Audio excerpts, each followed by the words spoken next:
You know, there's no turn it on here, turn it off here. It's just 110% at all times. So, you know, if I burn out, I burn out. Pierce had it poked away, stolen by Jordan. Lojas down on the floor. It's loose to Humphries. 4 to shoot. Humphries 3. And it's just basketball. At the end of the day, it's just basketball. You like the idea. Jordan coming up with the steal. Oh, look again. at that. The 40-year-old dives to the hardwood. To have a long career, that's the goal, to be in the league for 20 years. That's the goal.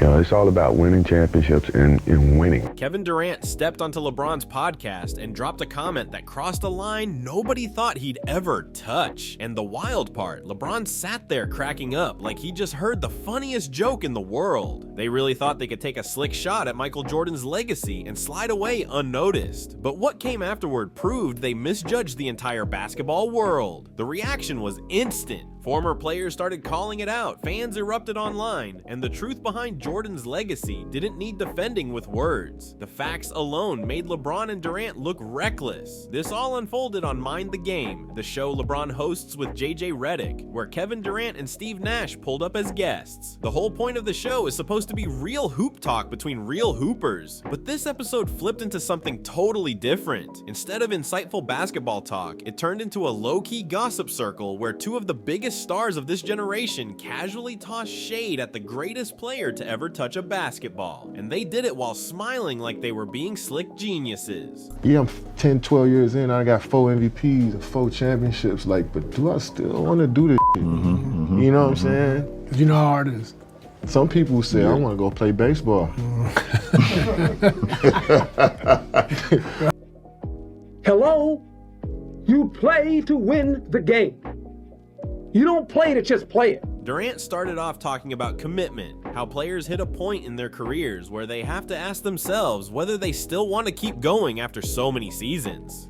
He said athletes reach a moment where they question the grind. Then he dropped the one line that set everything off. Durant said, some people say, I want to go play baseball, yeah, and then I want to come back. Or some people say, I'm going to go 22 straight. The room froze for a second. Then LeBron let out a deep laugh, not a soft chuckle, a real laugh. He knew exactly what Durant was hinting at, and everyone watching knew too. Durant was comparing Michael Jordan stepping away to play baseball with LeBron grinding through over 20 straight seasons. We come to practice, he's on one leg. Like he was hurt the second year, he was on one leg the whole year and played 82 games. Wow. And so he practiced every day and he played every game on one leg. And so he's like, man, MJ, why don't you just sit up? How can I be the leader of the team and sit out and y'all going through all the credit? I gotta be there. I twisted my ankle and I had a teammate, David Greenwood. He says, you twist your ankle, young fella, come over and sit with me. This is, you need to. I said, no, man, I'm trying to make a name for myself. There's no way I can sit. I need to get out there and show what I'm capable of. I want to play. I want to win. I want to make an impact. He was basically suggesting Jordan walked away from the game while LeBron stayed locked in. He was implying that lasting longer means more than being dominant at the highest level. Steve Nash sat there nodding while LeBron kept laughing, and in that moment, it didn't feel like casual hoop talk anymore. They were sending a message. They were rewriting the story, pushing the idea that longevity somehow tops pure greatness, that staying in the league forever matters more than being absolutely unstoppable when you're out there. But here's what they didn't say, and leaving this out made their whole point fall apart instantly. They ignored the real reason Michael Jordan stepped away in 1993, and that omission made the conversation feel disrespectful. Jordan didn't retire because he got bored, or because he wanted a new hobby, or because basketball was too easy. Artis Gilmore told me one time, he played for Chicago, he said, if you expect to play a long time in this league, you better quit mopping up the floor. And I thought, well, he's crazy, because that's what basketball is all about. Bird takes it away from Wilkins, goes to the floor and gets it up ahead. But you have to really play hard. Does that hurt you physically? No, because when I play hard all the time. There's no turn it on here, turn it off here. It's just 110% at all times. It might not be in the team's best interest, in your best interest, to play all 82.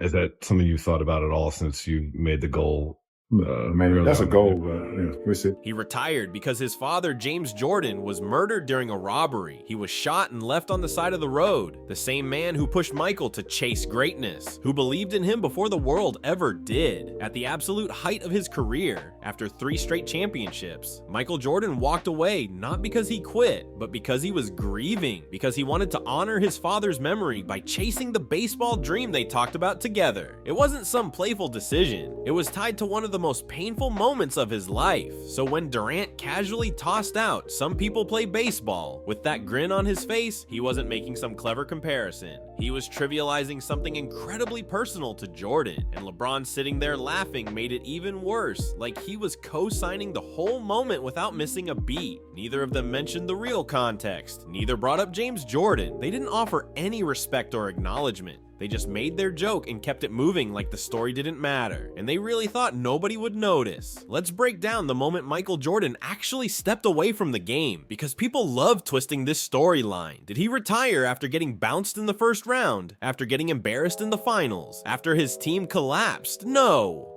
Jordan retired right after winning his 3rd straight championship. He pulled off a 3-peat, something Magic Johnson never did, Larry Bird never did, and even Isaiah Thomas couldn't accomplish. And he did it while dealing with emotional pain no athlete should ever have to carry. Basketball legends and analysts will tell you that Jordan's run from 1991 to 1993 was the greatest stretch of basketball anyone has ever played. The best player at the absolute peak of his power. So trying to call that quitting isn't just wrong, it's straight up disrespectful. And here's where everything gets wild. Look who's making these kinds of comments. Kevin Durant, someone who people constantly bring up when talking about controversial team moves. Back in 2016, after he and the Thunder lost to Golden State in the Western Conference Finals, Durant made a choice that still follows him to this day. He joined the very same Warriors squad that knocked him out, a 73-win powerhouse with Stephen Curry, Klay Thompson, and Draymond Green already stacked and ready. That decision has been debated more than almost any other move in NBA history. Fans questioned it, former players questioned it, and it stuck to his reputation because folks felt like he was chasing an easier route to the trophy, and it didn't end there. All right, Laker Nerd asks, why is the triangle offense less utilized in today's game?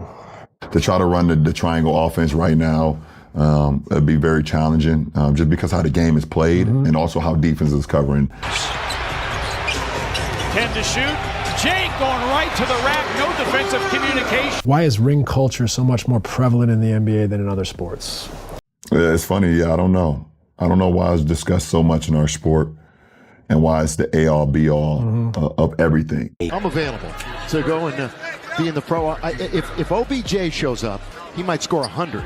You know, the fans are there to watch me play. I want to impress that guy way up on top who probably worked his ass off to get a ticket or to get money to buy the ticket. You really cared about the guy who sat in the top deck at the Palace in Auburn Hills to watch you when you came to Detroit? Yeah, because I know he's probably yelling at me and I want to shut him up. So if the guys are coming to watch me play, I don't want to miss that opportunity. Now, physically, if I can't do it, then I can't do it.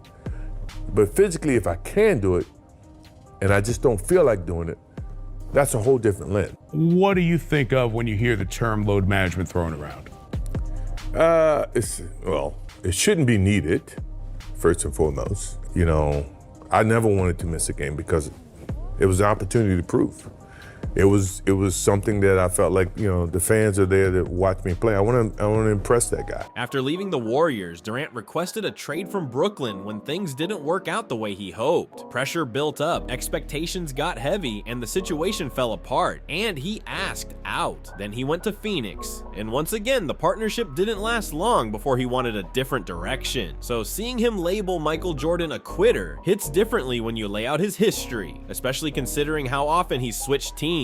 Then there's LeBron. When his first run in Cleveland got too heavy, he made the move to Miami to team up with Dwayne Wade and Chris Bosh. After the Heat started slowing down in 2014, he returned to Cleveland, and when that situation got rough again, he moved on to Los Angeles. Every time a situation turned complicated, he shifted to something new. So for these two to sit on a podcast and laugh about Jordan stepping away after a three-peat and the passing of his father, that takes serious nerve. But the disrespect didn't stop with the baseball baseball joke. Durant followed it up by explaining that the real goal for NBA players shouldn't be championships or pushing themselves to be the best every season, but simply playing as long as possible, just staying in the league. And LeBron nodded like he was listening to some kind of wise message, like raw longevity is somehow more impressive than complete dominance in your prime. This is exactly where Michael Jordan's entire way of thinking breaks apart their whole argument without him opening his mouth. Jordan never cared about stretching his career forever. He cared about squeezing every ounce of greatness out of every year. His mindset was simple: push yourself, push your team, go for championships, fight for MVPs, dominate both ends of the court, and leave everything out there every single night. Jordan said it perfectly. If I burn out, I burn out. That means my career is short and I'll go play golf somewhere. He wasn't chasing 20-year milestones. He was chasing greatness. He was chasing legacy, and he built that legacy on complete domination, not just durability. Now compare Michael Jordan's mentality with what Durant just said on that podcast. Durant made it sound like the real mission in the NBA is simply lasting 20 seasons. Not greatness, not impact, not building a legacy, just staying around, collecting checks, and stretching out a career.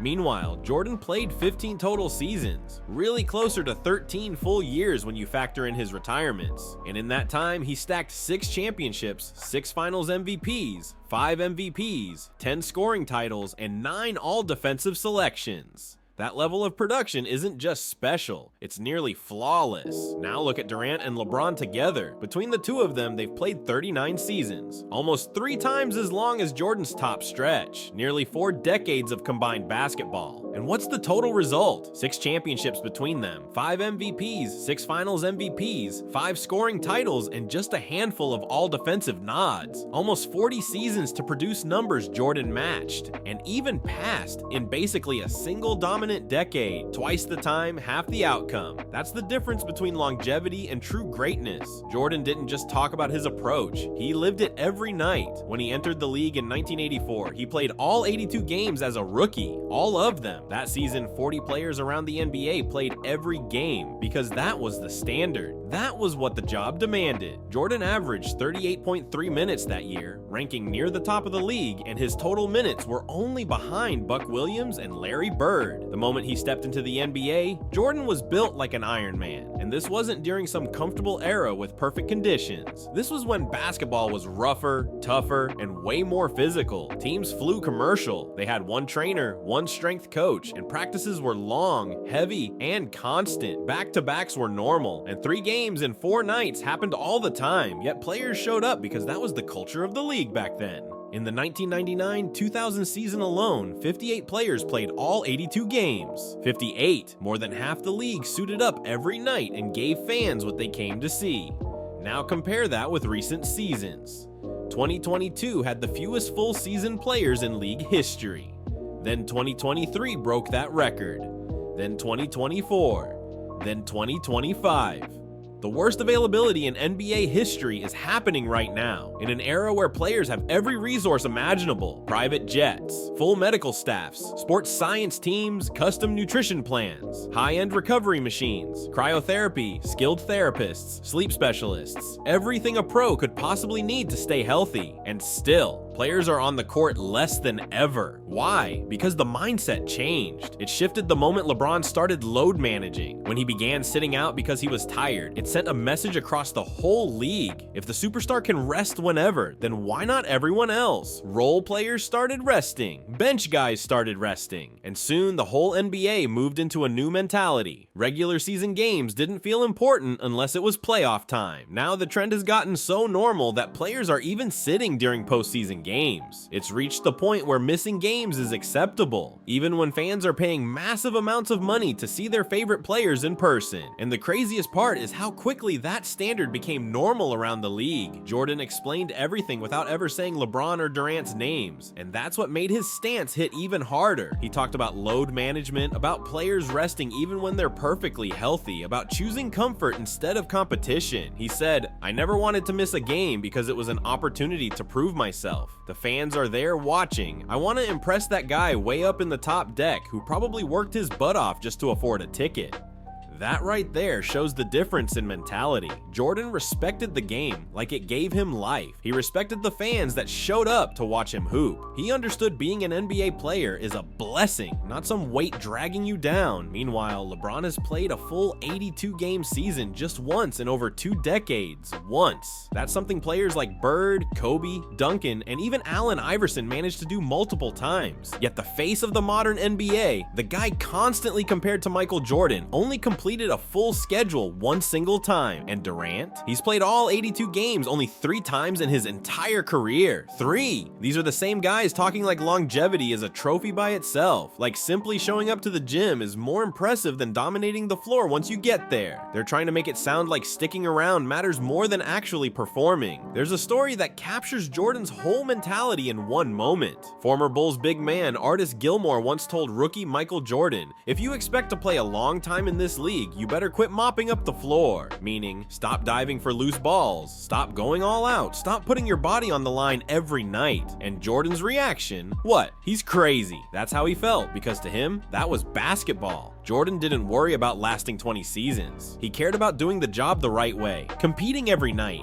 giving everything he had, whether it was offense, defense, hustle, whatever the game demanded. He and Larry Bird both played under 15 full seasons, and there's a reason for that. They went all out every single night, diving on the floor, guarding the toughest matchups, putting pressure on themselves to win every game that mattered. They didn't pace themselves. They weren't thinking about year 20. They were thinking about the next game, the next moment, the next championship. They understood that real greatness isn't about how long you last. It's about how hard you go while you're there. It's about intensity, not longevity, about quality, not quantity. And their legacies reflect that without question.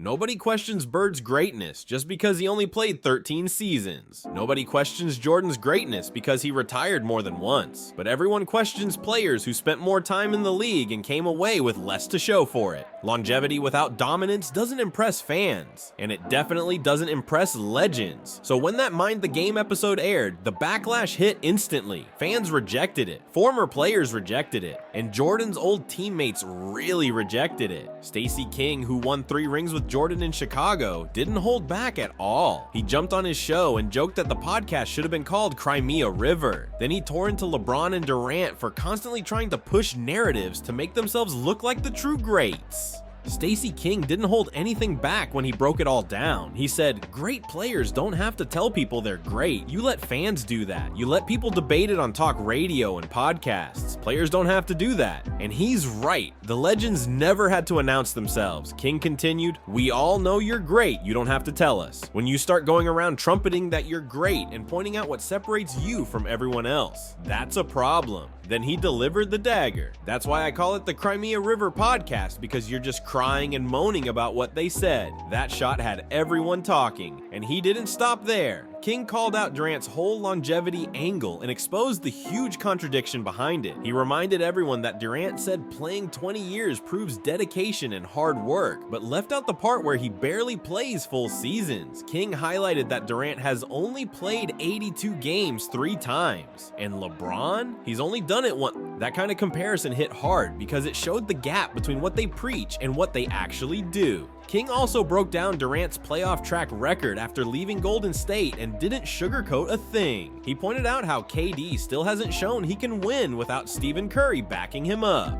The Brooklyn run didn't work out, the Phoenix run didn't work out. All that talent, all those years, and the moment he wasn't surrounded by a stacked squad, the results were completely different. Fans agreed instantly, flooding social media with reactions. One fan wrote, "Some people's father get murdered and go play baseball. Some people join a 73-win team, get caught making burner accounts, play for 3 more teams, never sniff success again, then say the goal is to play forever, not to actually win." That comment went viral instantly. Another posted he stopped his game in the middle of a 3-peat success story, then came back and whooped everyone again. They can't even compare to his accolades. Fans weren't holding back at all. Durant fired back online and doubled down instead of backing off. He tweeted, "Congrats to those people. And I'll say, MJ retired twice every day for the rest of my life. What are you gonna do about it?" That response only fueled the fire even more. Durant tried defending himself by saying today's game is faster, more stressful on the body, and creates more wear and tear. But fans didn't buy it for a second. These are the same fans who watched Jordan play during hand checking, real physical defense, and a league where you had to survive nightly punishment just to stay on the floor. Fans also remember Jordan pushing through injuries modern players would sit out for weeks. So when Durant and LeBron try to bring down legends to lift themselves up, people notice, and it never hits the way they think it will. What they don't realize is when you start tearing down the greats, it exposes your own insecurities. It shows you know you're not on that level, so the only way to close the gap in the conversation is to drag the legends down instead of climbing up. Jordan never did that. Kobe never did that.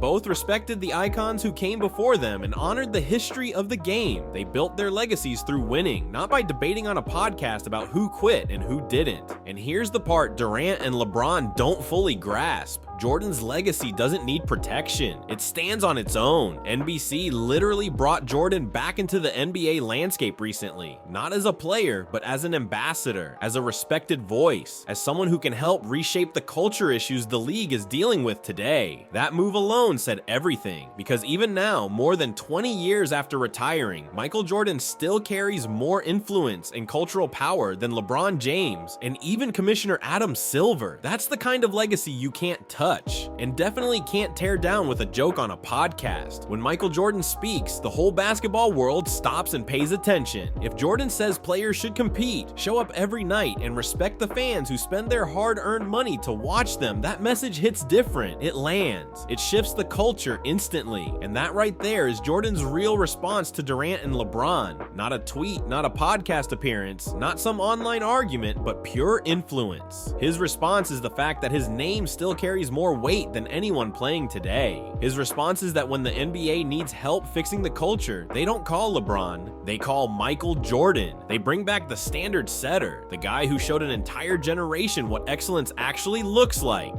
Durant and LeBron can laugh on their podcast all they want. They can shrug at rings, dismiss the triangle offense, or try to poke holes in Jordan's legacy. But at the end of the day, every single conversation still circles back to him. Every debate still measures greatness using his name. Every all-time list still starts with him at the top. And no amount of longevity or episodes they record will ever erase that reality. Nobody's rewriting history because the history Jordan wrote can't be touched. No amount of rest days will build a legacy close to his. No amount of 20-year careers can change what he did in his prime. Michael Jordan didn't chase years, he chased greatness. And greatness doesn't need 2 decades to prove itself. Sometimes it only takes one moment, one game, one legendary season to show the world what unbeatable really looks like. Jordan gave the league 13 seasons of that level. 13 years of pure dominance, 6 championships, a flawless finals record, 10 scoring titles, 9 all-defensive teams, 5 MVPs, one of the greatest peaks any athlete in any sport has ever had. Durant and LeBron together, with nearly 40 combined seasons, still haven't matched that output,